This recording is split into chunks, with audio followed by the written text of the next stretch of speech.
So okay mga paps, musta pala? Ngayong araw pala, samahan nyo ako magpalit ng dashcam ng sasakyan namin, okay? So etong dashcam na to, ang brand nito ay Mangold. Okay, so ito, hindi to typical na dashcam na nakikita natin. Medyo kakaiba to. So sa ibang bansa, kadalasan ganito na yung ginagamit. Pakita ko sa inyo mga paps, unbox ko lang to. Yan.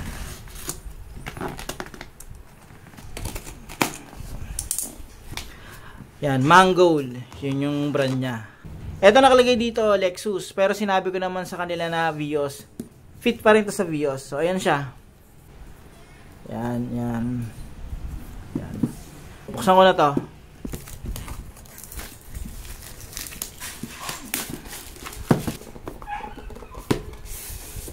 Yan. Yan. So, okay mga paps, ito yung yung pinaka-package niya. So, meron siyang front. Yan, front cam, rear cam, meron siyang 128 na SD card, micro SD. Meron siyang 3M na na tape na spare, tapos ito yung pinakagkakabitan niya. Tapos plastic trim. Tapos merong user's manual, yan. Tapos ito, yan. So kasi ganito, sa typical na pagse-setup ng dashcam, yung hardwire, bukod mong bibilin yun Isang kasama doon yung pinaka lang. Sa cigarette port, doon mo i-connect. Pero bukod ka magse-setup ng hardwire. Ito hindi na. Hindi nyo na kailangang mag-splice o maggumamit ng fuse stop. Ito, gagamit na nito. Ito yung sa OBD na to i-connect. Kung mapapansin nyo, hindi to delikado. Kasi bakit? Kasi yan, nakalagay lang yan dito. Kumbaga 3 pin lang yung sinusuportahan yan. Para lang masupplyan yung pinaka dashcam natin. Pag sa video, kala nyo local na plastic. Hindi mga paps. Solid. Matigas yung pagka-plastic niya. Kung sa actual nyo makikita to.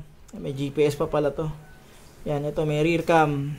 So ito yung pinaka niya, yung camera niya. Merong may parang sticker para lang maproteksyonan yung camera. Yan. Button yan, yan ganyan. Tapos ito sa rear. Yan, ito sa rear cam, ganun din. Okay. Ito yung isa niya, yung dito. Yan. Power plug yan. So ganyan lang siya. Okay na. So, ang gagawin ko rito mga paps, i-setup ko na to. So, okay mga paps, bago natin i-setup yung dashcam, kailangan muna natin mag-download ng app. Okay, so ito, yan yung user's manual, ayan. Download natin to. Ayan, ito. Skycam yan mga paps, Skycam. So, scan ko lang yan.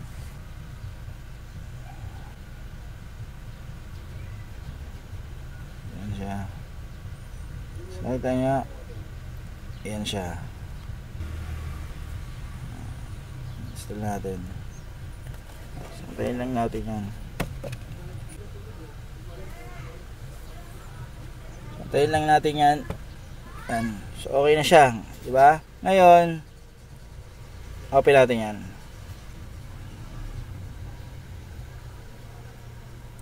Isa natin. Ano ko lang yan. So bago tayo mag-add ng camera, i-connect ko na yung camera dun sa may OBD port niya. Okay? So ito yung pinaka i-connect sa OBD port. I-test ko muna to mga paps. Mamaya ko na i-setup talaga ng todo. Ito yung sa camera. Yan. Connect natin na ganyan lang. Ayan na siya. So ganun lang. Okay na siya. Tapos i-connect ko to sa may OBD port. So sakyan na to. Ito yung pinaka-OBD port ko. Okay. I-connect ko lang yan. Yan.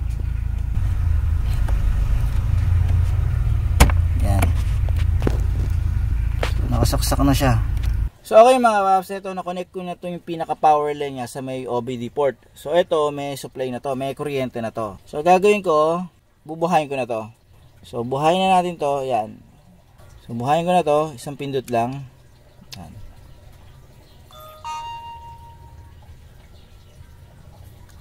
Ayan siya. Nagbi-blink na yung kulay blue. Okay, saka may tumunog. Ngayon ang gagawin natin, since naka-on na yan, dito na tayo sa cellphone. So, dito sa cellphone, gagawin ko, i-add ko yung pinaka-camera niya dito sa app. So, ganito. Pag itatap nyo itong pinaka-add camera, yan. So, meron nang lumabas dito. Tapos, next natin. Yan, nakalagay dito, select camera, Wi-Fi, and connect. So, kukonek ko yung Wi-Fi. Ngayon, dito, may mga itatanong dyan.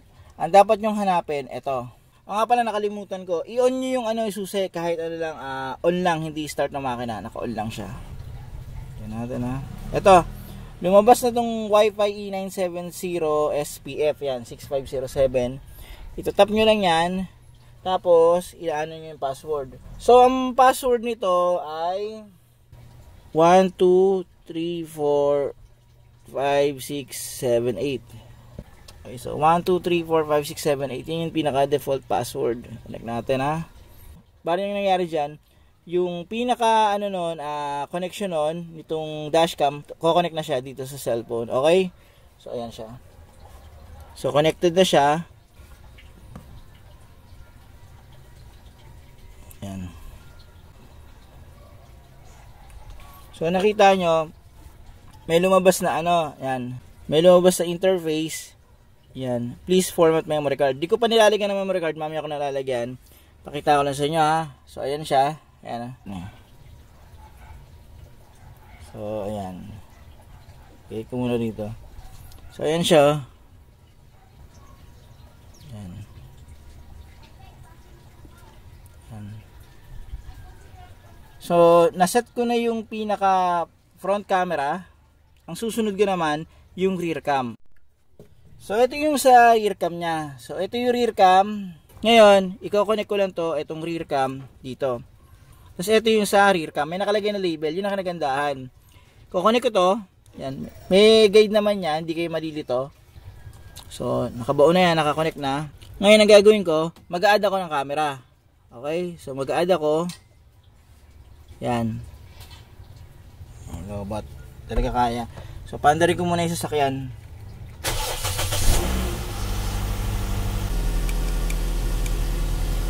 Yan. So, ayun na siya.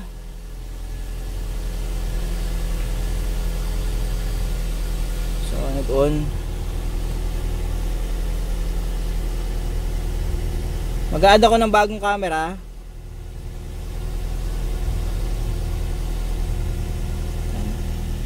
Ito.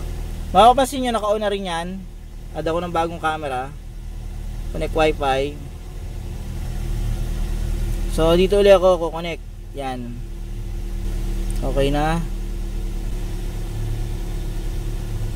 Yan. So, ayan siya.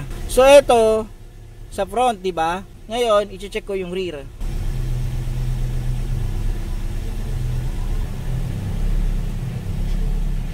So, ayan yung sa rear. So, ito yung sa ano, sa rear cam. Ayan, ito yung rear cam. Sa front cam naman, ganito. Ililipat nyo lang to.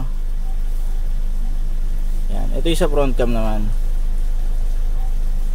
So, ang next natin gagawin dito mga paps, ilalagay na natin to. So, ito yung pinaka tamang process sa paglalagay. Patayin muna natin. Pindutin natin mga 5 seconds.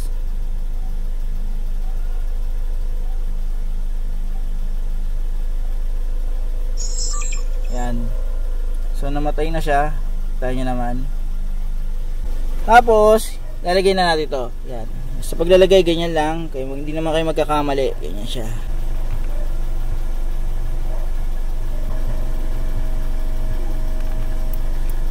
Yan.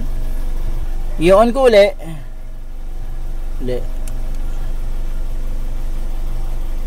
Yan. So, tingnan natin ha.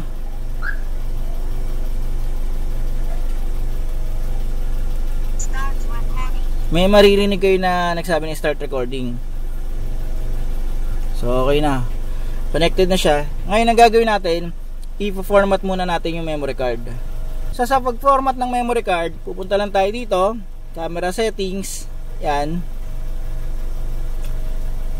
Hanapin lang natin dyan yung format. Yan. Format, SD card. So, yan siya. Format natin. Okay, so na-format na yung SD card. Okay na siya. Yan. Okay na siya. So, ayan na siya. Okay na. Check ko lang mga paps kasi ang nakalagay doon kasi ito, pwede raw to sa 4K. So, tingnan natin kung mayroong 4K resolution. Pwede nga. Ayun oh. Yun ang kinagandahan nito mga paps. 4K. Tingnan natin nga. Ano? Pinakamataas 4K. So ang linaw niyan. Yan, malinaw yan mga paps.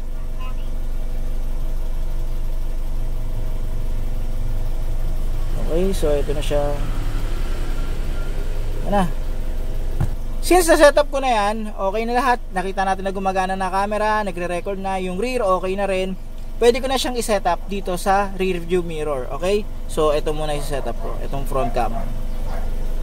So okay mga paps, ang susunod kong gagawin, isa-setup ko na to. So ito yung pinaka magsisilbing bracket ng front cam.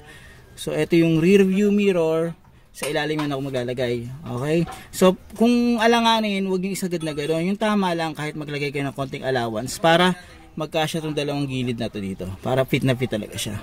Okay? So tanggalin ko na to. Yan. Tanggalin ko na to. So ito siya. Tinanong ko na rin tang. Wala siya. Ito, pwede ba ito?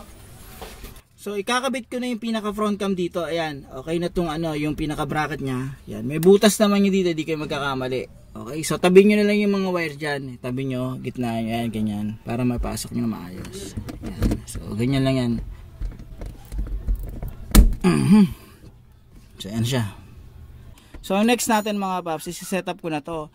So ang gagawin ko diskarte, hindi ko to muna papadaanin doon sa ibaba. Ito kasi sa OBD port.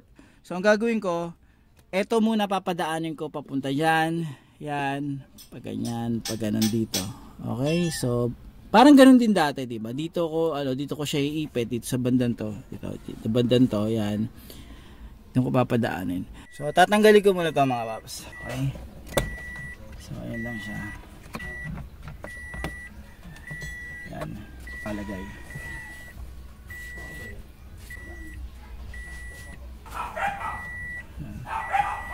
So eto siya, ito yung sa dati kong dashcam. So tanggalin ko na to mga paps sa ilalim. So ganito magiging setup mga paps, yan. Nakita niyo itong dulo nito, itong dulo, hindi yung OBD na yun yung para sa OBD port. Ito papadaanin niyo na lang diyan. Tapos papadaanin ko yun dito sa loob. Yan hanggang umakyat yan dito.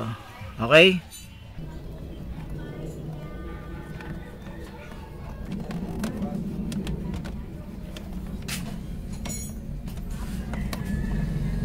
So ito na yung pinaka wiring, lumabas na doon. Yan, di sa dulo, lumabas na siya diyan. Tapos papadaanin ko siya dito sa taas. Yan. So ito na yung wire, ayan, ito na. Ang gagawin ko, i-cable tie ko ngayon to. Okay? So cable tie ko na to.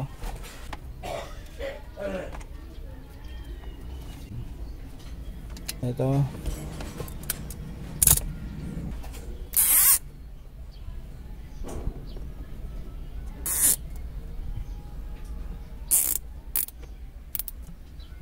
Yan.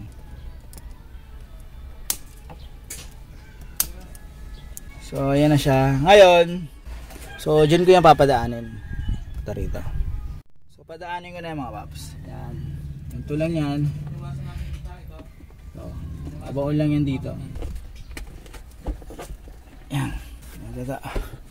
Tapos dito. Yan. Tapos ito yung wire. Yan, ito yung wire din ng sa dashcam. Kukunin ko lang yan. Connect lang natin. Yan. Okay na. So pwedeng yung balutan ng electrical tape. So ano natin electrical tape yan para sigurado. Para lang sigurado. Ano naman. Ngayon, ito pinadaanin ko na to dito. Ngayon, kanina, pinadaan ko yan dyan, di ba? Pwede nyo gawing diskarte, ulitin nyo, unahin nyo to. Okay? So, ulitin ko na lang para sigurado. Yan. Para madali. Yan. So, eto, padaanin ko to dito.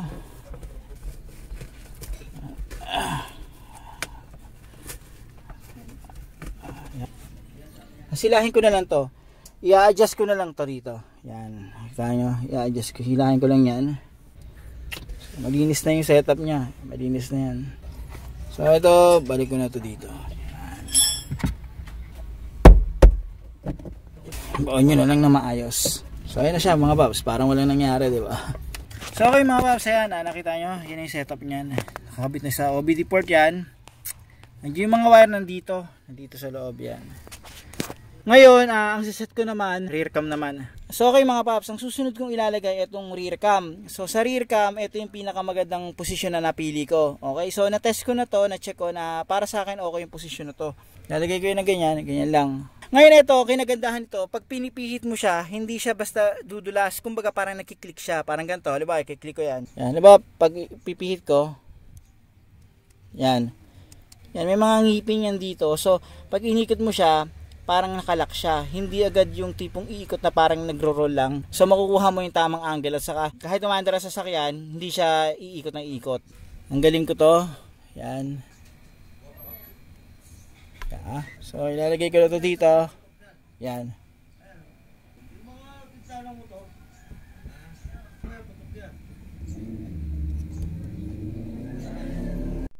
So okay mga paps, dito ko papadaanin yan. Dito sa A-pillar dito, tapos dito sa taas. Yan. Tapos ayan. So, yan. Okay, so dyan ko papadaanin, papunta yan dito. So hiniklat ko lang yan, hinila ko lang yan. Tapos dyan, dito ko papadaanin yan. Ito, sa mga sulok-sulok. So okay mga paps, tingnan nyo, ayan siya. So ayan, pinadaan ko yan dito. So paano ko pinadaan? Siniksik ko yung mga wire nyan dito. May mga wire yan. Okay. So ayan dito, tapos ito inangat ko to. Yan, hinila ko to. Tapos ito siya. Yan yung ano ko, camera ko. Ngayon ito siya. Ipapasok ko na lang to dito. So shoot ko yan dyan. Tapos ayusin ko yung harness dito. So okay mga paps, ito na yung setup ko. Ayan siya. Ayan, ito yung mga wire niya. Nakatago yan dito sa taas. Ayan, tapos nakalagay yan dyan. Pinadaan ko yan dito. Yan, dito sa mga ano yan, gilid na yan. Yan, tapos yan, sinut ko dyan. So makikita nyo, andyan rin yung pinaka ano ko, yung rear cam ko.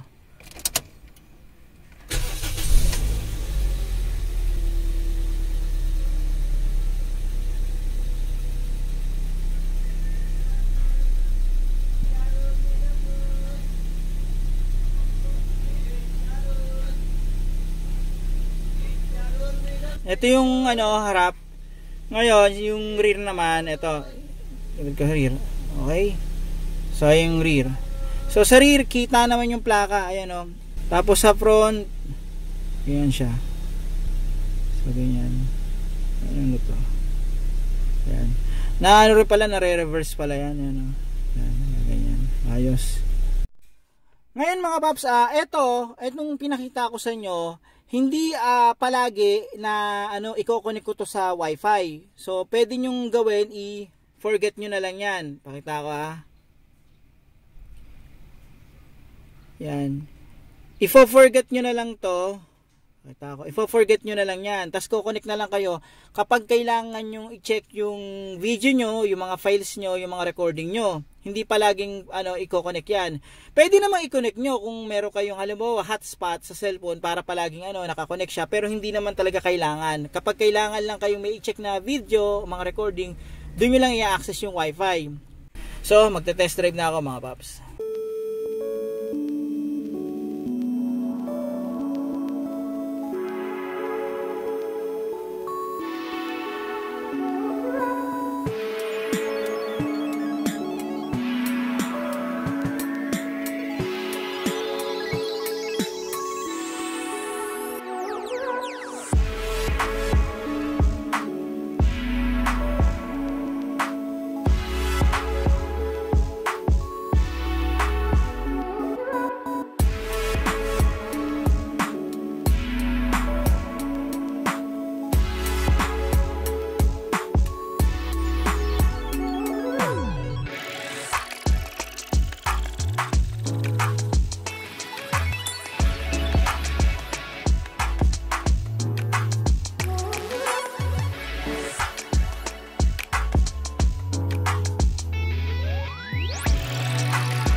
So okay mga paps, nakita nyo naman yung video ko sa harap at sa likod. Kung i-check nyo sa video, malinaw talaga yung sa harap.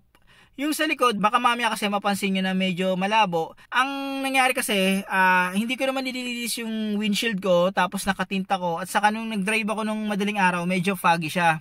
So, posibleng naka-apekto rin yun sa clarity ng video sa likod. Tapos doon ito, ang kinagandaan nito, may kasama na siyang SD card. Di nyo na kailangan bumili ng bukod. Kasi minsan, pag bumili ka ng bukod, gaya na nangyari sa akin dati, napeke ako. So, bumili ako sa labas na napakamahal. Kahit ganun kaliit lang yung capacity niya. Ito kasama na. Tapos, ang kinaganda rin ito, di katulad sa ibang dashcam. Ibang dashcam kasi, sa cigarette port mo ilalagay. Tapos, bibili ka ng bukod na hardware kit para ma-setup mo siya yung parking surveillance, di ba? Mga ganun. Kailangan kang bumili ng hardware kit. Dito, hindi mo na kailangan bumili ng hardware kit kasi kasama na sa package yun. Yung OBD connector niya nakasama nitong dashcam, yun na i-connect mo sa OBD port. So yun yung pinaka hardware kit niya. Okay? Tignan yung setup niya. Ayan. So on mo lang yan. Pag inon mo. Ayan. Diba? So yan siya. Ayan. Start recording daw. So paano mga paps, hanggang dito na lang yung video ko. Sana kahit paano itong video na to, nakatulong din ito kung paano i-setup yung dashcam sa harap at saka sa likod. Okay? Paano mga paps? Lalagay ko na lang yung link sa description. Maraming salamat sa inyo.